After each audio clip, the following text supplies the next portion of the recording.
देख, तू मेरे साथ मेरे गांव चल तो रहा है, लेकिन पहाड़ी गांव में बहुत ध्यान से रहना होगा। तुझे मैंने जो कहा उन बातों का ध्यान रखना। अरे हाँ भाई, समझ गया मैं तेरी बात। तू तो ऐसे डरा रहा है जैसे तेरे गांव में पैर रखते ही भूत मेरे पीछे पड़ जाएंगे। तुम लोगों ने खामखा अफवाहें फैलाई हुई हैं। पहाड़ों में मसूरी घूमने जाते हैं, शिमला घूमने जाते हैं, वहाँ भी तो सब 7 बजे के बाद बाहर निकलते हैं। वहाँ तो ऐसा कुछ नहीं होता। हाँ, लेकिन ये शिमला मनाली नहीं है। पहाड़ों के गाँव और उन जगहों में बहुत फर्क है। अब गाड़ी में बैठ जा, हमें अंधेरा होने से पहले गाँव पहुँचना है। मनीष उत्तराखंड के छोटे से गांव से आया था और दिल्ली में रहकर एक अच्छी नौकरी कर रहा था। बहुत टाइम बाद वो अपने घर वालों से मिलने जा रहा था। उसका दोस्त गौरव भी उसके साथ उसके गांव आकर गांव की खूबसूरती देखना चाहता था। वो दोनों सुबह ही गांव के लिए निकल गए ताकि शाम के 7 बजे से पहले गांव पहुंच जाएं। पहाड़ी गांव में अंधेरा होने के बाद अक्सर ही लोग घरों से बाहर नहीं निकलते, क्योंकि पहाड़ के रास्तों पर अंधेरा होने के बाद कुछ ऐसी घटनाएं होती हैं जो सामान्य नहीं होती। शाम के 6:30 बजे वो दोनों गांव पहुंच गए। मनीष ने नीचे अपनी गाड़ी खड़ी की और गौरव को लेकर अपने घर की ओर निकल पड़ा। मनीष की मां दरवाजे पर ही खड़ी उसका इंतजार कर रही थी। उनके हाथ में एक आरती की थाली थी। क्या माँ, तुम भी? अरे शहर से ही तो आया हूँ, इसमें क्या आरती उतारोगे तुम हमारी? चुप हो जा, यहाँ का होकर भी ऐसी बातें करता है। पता है ना, धीरे धीरे दिन ढल रहा है, 7 बजने वाले हैं। कोई भी शक्ति ऐसे पीछे पीछे आ जाती है, इसीलिए अग्निदेव उसे दूर कर देते हैं। माफ करना आंटी, लेकिन आपके गांव में बहुत ज्यादा ही अंधश्रद्धा है। हम शहरों में भी तो रात को 12-12 बजे अपने घर को आते हैं, लेकिन वहाँ तो ऐसा कुछ नहीं होता। तो यहाँ पर ही ऐसा क्यों होता है? बड़ों की बातों पर ज्यादा तर्क नहीं करते बेटा। बड़े जो कहते हैं ना, सोच समझ कर ही कहते हैं। अब तुम दोनों ज्यादा देर बाहर मत खड़े रहो, अंधेरा हो रहा है, अंदर आ जाओ। वो दोनों अंदर गए। मनीष की माँ ने सबके लिए खाना लगाया। पहाड़ों के गांव में अंधेरा होते ही सब लोग जल्दी सो जाते हैं, इसलिए 8 बजे तक सभी लोग खाना पीना खाकर सोने के लिए जाने लगे। मनीष और गौरव के साथ मनीष का छोटा भाई राहुल भी उसी कमरे में था। मनीष ड्राइव करके बहुत थक गया था, इसलिए वो सो गया, मगर गौरव राहुल से बातें करने लगा।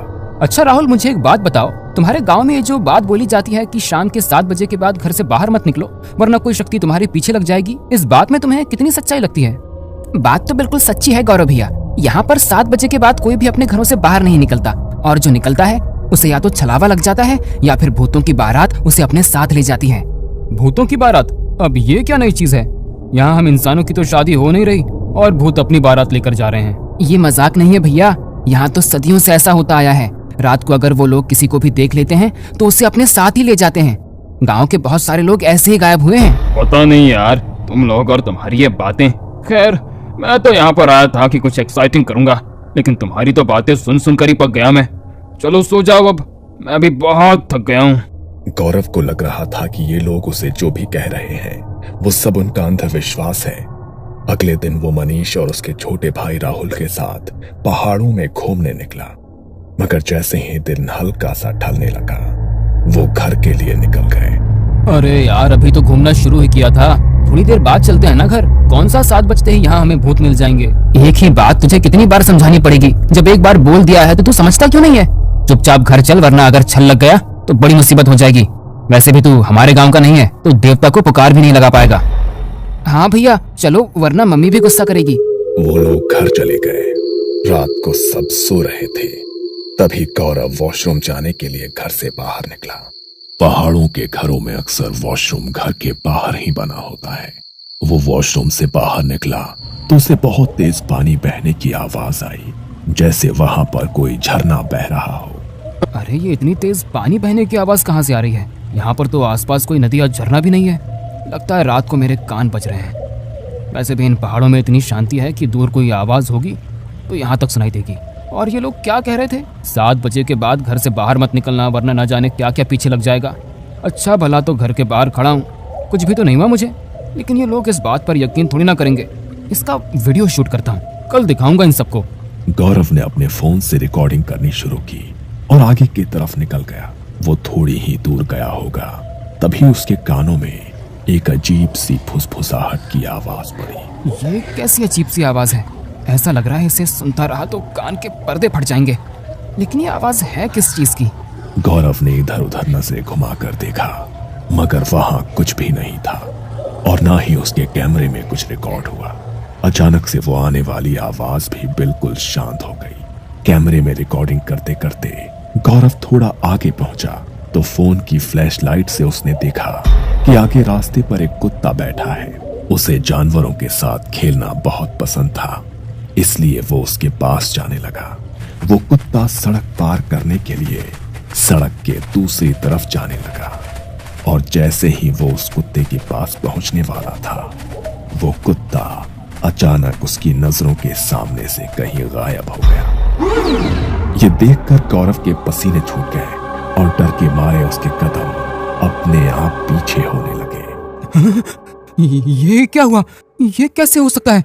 वो कुत्ता अभी तो मेरी आंखों के सामने था, तो फिर अचानक गायब कैसे हो गया? नहीं, ये मेरा वहम नहीं था। गौरव बुरी तरह से सहम चुका था। वो इससे उभरा भी नहीं था कि तभी उसे पीछे से कुत्ते के भौंकने की आवाज आई।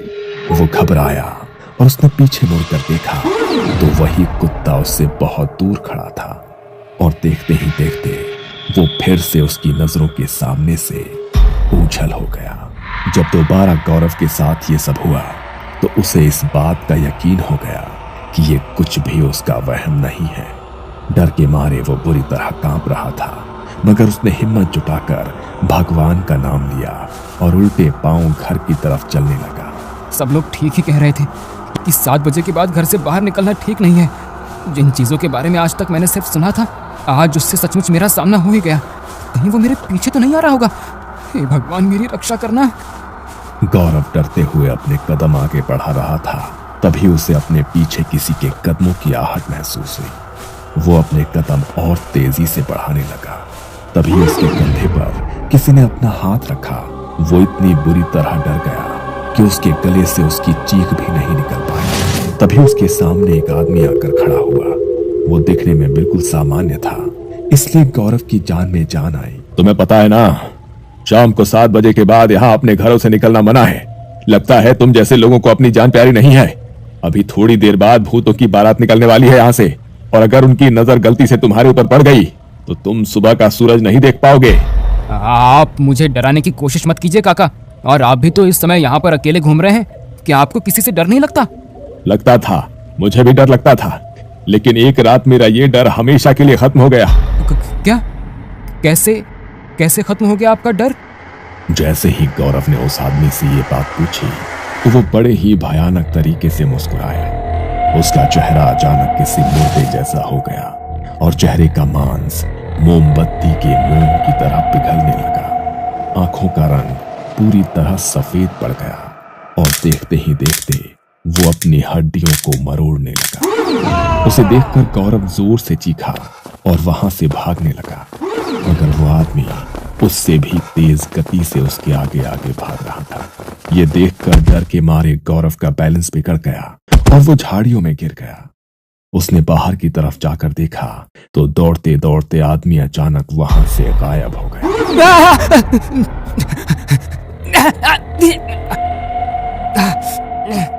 मैंने ये क्या कर दिया? क्यों मैंने अपने सर पर आफत मोल ली? समझ नहीं आ रहा कि अब घर तक कैसे पहुंचूंगा। मुझे तो लगता है आज रात खेल खत्म ही हो जाएगा मेरा। नहीं निकलना चाहिए था मुझे घर से बाहर। गौरव ने हांफते हुए अपनी आंखें बंद की। तभी उसके कानों में किसी की अजीब सी हंसी की आवाज पड़ी। वो बुरी तरह डर गया। उसने हिम्मत करके आंखें खोलकर देखा तो वही आदमी ठीक उसके बगल में बैठा था और उसे देखकर भयानक तरह से हंस रहा था। अब तुम कहीं नहीं जा पाओगे। अपनी मौत को खुद बुलाया है तुमने, और तुम्हारी मौत अब तुम्हारा पीछा नहीं छोड़ेगी। उसने अपनी गर्दन मरोड़कर हंसते हुए गौरव को देखा और फिर से वहां से गायब हो गया। गौरव झाड़ियों में दुबक कर बैठा था क्योंकि वहां से निकल पाने की उसकी हिम्मत नहीं हो रही थी। वो झाड़ियों के रास्ते ही धीरे धीरे चलकर घर तक पहुंचने की कोशिश करने लगा।